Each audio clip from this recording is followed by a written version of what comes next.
without Google Analytics. So I'm going to go into a few more tips here. First one is staggering timing. Right? A lot of us, we put out a blog post on Monday, and we want to put it on Twitter, Facebook, LinkedIn, all on Monday. Don't do that. Put it on one place first, wait 2 or 3 days, put it on a different service, wait 2 or 3 days, put it on the next service. Right? You want to keep that momentum going. A lot of the same people follow you on all your networks. Right? You know it. So if you're putting in the blog post out on Twitter, Facebook, and LinkedIn one day, you're going to see it on all those places. I'm going to see it once. I'm going to have one opportunity to see it. Right?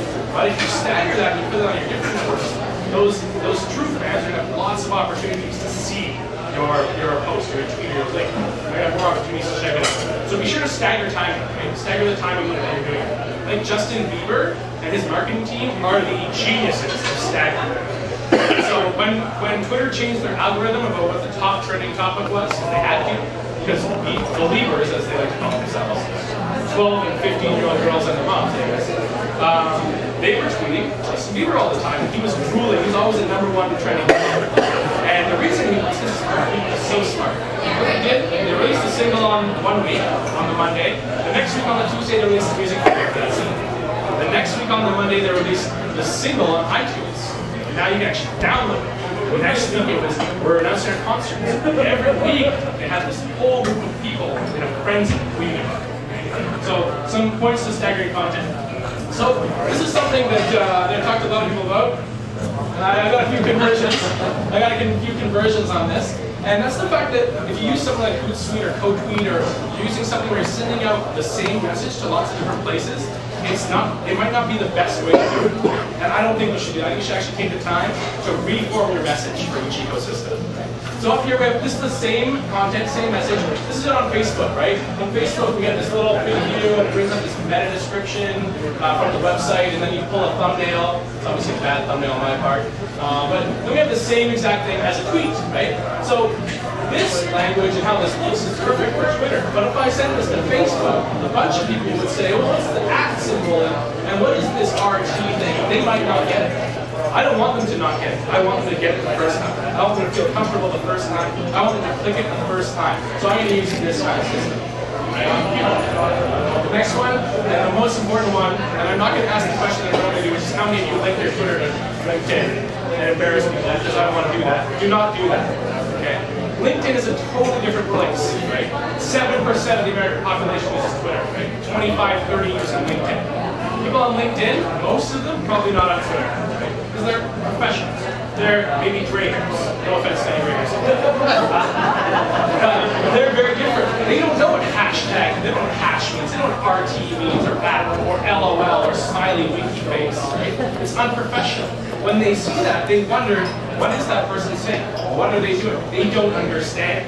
Do you want a future potential client to not understand your communication? No.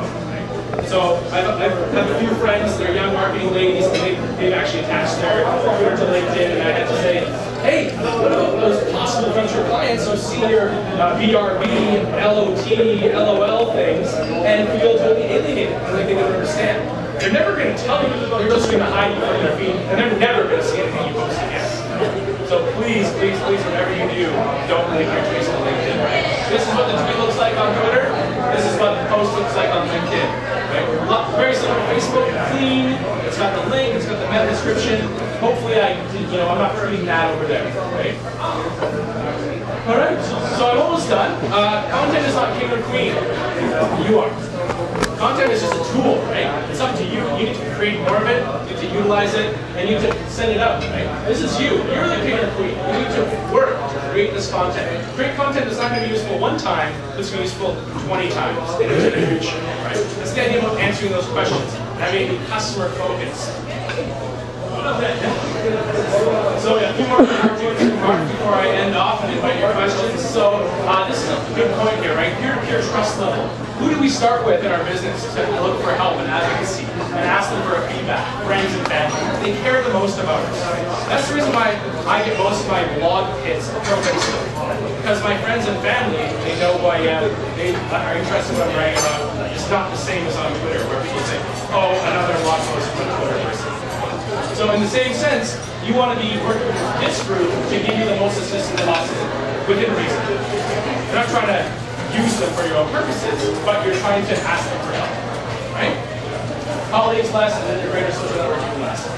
So this is the last one, bridging the social media gap, and this is what we're talking about here. You guys are all winners because you're all bridging the social media gap here today. So that's the big one to do, is to bridge that social media gap with tweet ups. Special thanks to TLC Home over there, and Red Barn Group, and Mark Smickless for the cartoons, Jeremy Ouyang and Al Twitter Groups for all those crazy metrics. Who's tired? Thanks everybody.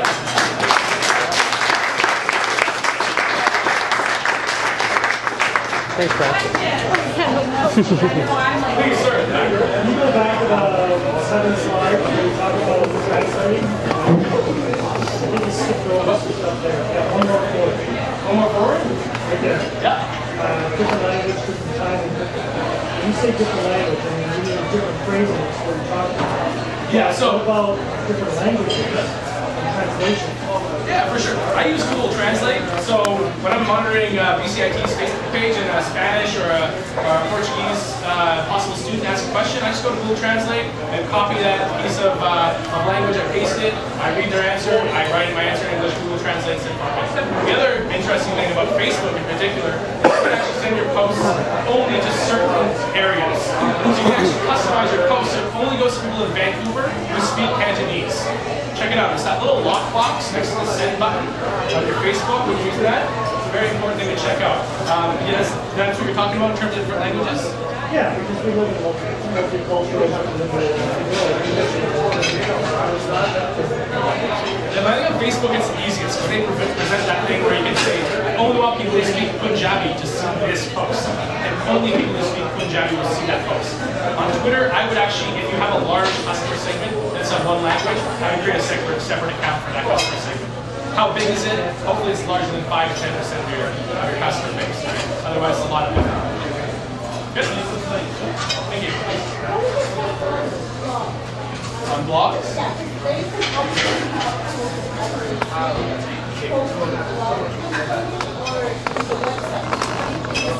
What's your take? Really? Is that what you should use Blogspot or WordPress or So I always shamefully say this, I use Blogger because it works for me, but the recommendation is definitely to use WordPress. And to hopefully be using a self-hosted WordPress site, which is wordpress.org. And the easiest way to do that is actually to, oh, what? Yeah, so wordpress.com. Yeah.